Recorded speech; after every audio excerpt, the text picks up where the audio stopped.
بسم اللہ الرحمن الرحیم۔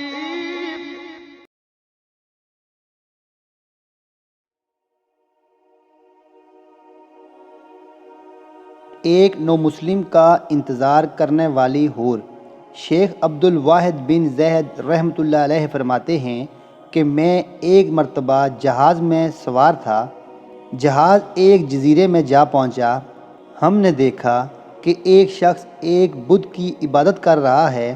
ہم نے اس سے دریافت کیا کہ تو کس کی عبادت کرتا ہے؟ اس نے بت کی طرف اشارہ کیا۔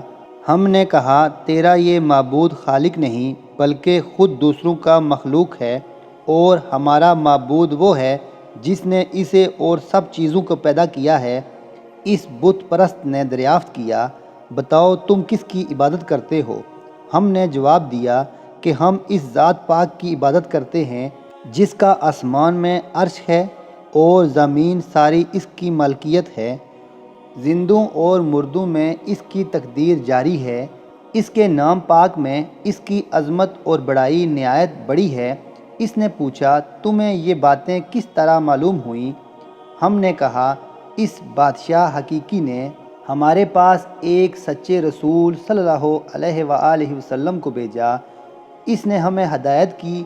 پھر اس نے پوچھا کہ وہ رسول صلی اللہ علیہ وآلہ وسلم کہاں ہیں اور ان کا کیا حال ہے؟ ہم نے جواب دیا کہ جس کام کے لیے خدا نے انہیں بھیجا تھا جب وہ پورا کر چکے تو اس نے انہیں اپنے پاس بلا لیا۔ اس نے کہا رسول خدا صلی اللہ علیہ وآلہ وسلم نے تمہارے پاس اپنی کیا نشانی چھوڑی ہے؟ ہم نے کہا اللہ تعالیٰ کی کتاب۔ کہا مجھے دکھاؤ۔ ہم اس کے پاس قرآن شریف لے گئے۔ کہا میں تو جانتا نہیں، تم پڑھ کر سناؤ۔ ہم نے اسے ایک سورت پڑھ کر سنائی۔ وہ سن کر روتا رہا اور کہنے لگا جس کا یہ کلام ہے اس کا حکم تو دل و جان سے ماننا چاہیے اور کسی طرح سے اس کی نافرمانی نہیں کرنی چاہیے۔ پھر وہ مسلمان ہو گیا۔ ہم نے اسے دین کے احکام اور چند صورتیں سکھائیں۔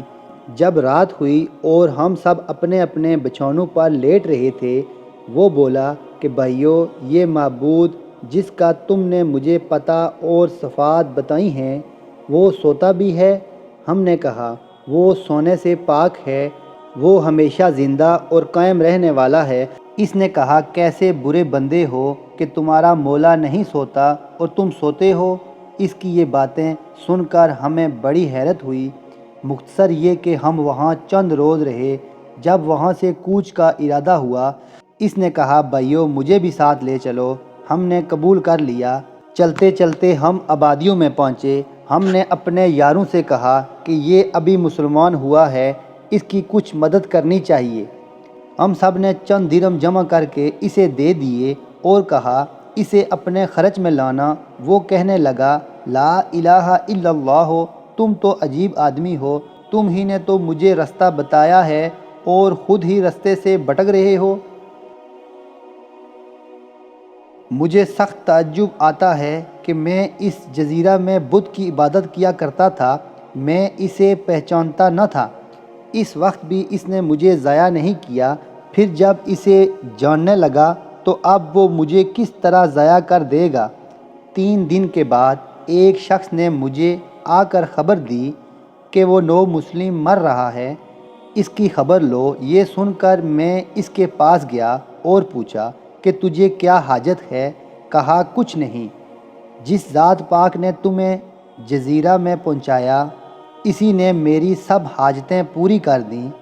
خواجہ عبد الواحد رحمۃ اللہ علیہ فرماتے ہیں کہ مجھے وہیں بیٹھے بیٹھے نیند کا غلبہ ہوا اور میں سو گیا۔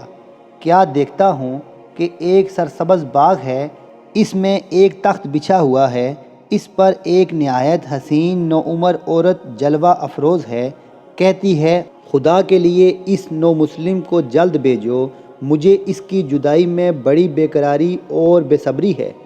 اتنے میں میری آنکھ کھلی تو دیکھا وہ سفر آخرت کر چکا تھا۔ میں نے اسے غسل و کفن دے کر دفن کر دیا۔ جب رات ہوئی تو خواب میں وہی باغ اور تخت پر وہی عورت اور پہلو میں اس نو مسلم کو دیکھا کہ وہ یہ آیت پڑھ رہا ہے جس کا مفہوم کچھ اس طرح سے ہے، اور فرشتے ان پر یہ کہتے ہوئے ہر دروازے سے آئیں گے کہ سلامتی ہے تم پر، پس کیا اچھا بدلہ ہے آخرت کا۔ اللہ تعالی ہمیں بھی نیک اعمال کرنے کی توفیق عطا فرمائے، اور جو کچھ بھی ہم نے سنا اس کو سمجھ کر اس پر عمل کرنے کی ہمیں بھی توفیق عطا فرمائے۔ آج کی ہماری ویڈیو کا اختتام ہوتا ہے۔ اگر ہماری ویڈیو آپ کو اچھی لگ رہی ہیں تو پلیز ہمارے چینل کو لائک، سبسکرائب اور شیئر ضرور کیجئے، تاکہ اس طرح کی اچھی معلوماتی ویڈیو میں آپ کے لیے ہر روز لاتا رہوں۔ السلام علیکم ورحمۃ اللہ وبرکاتہ۔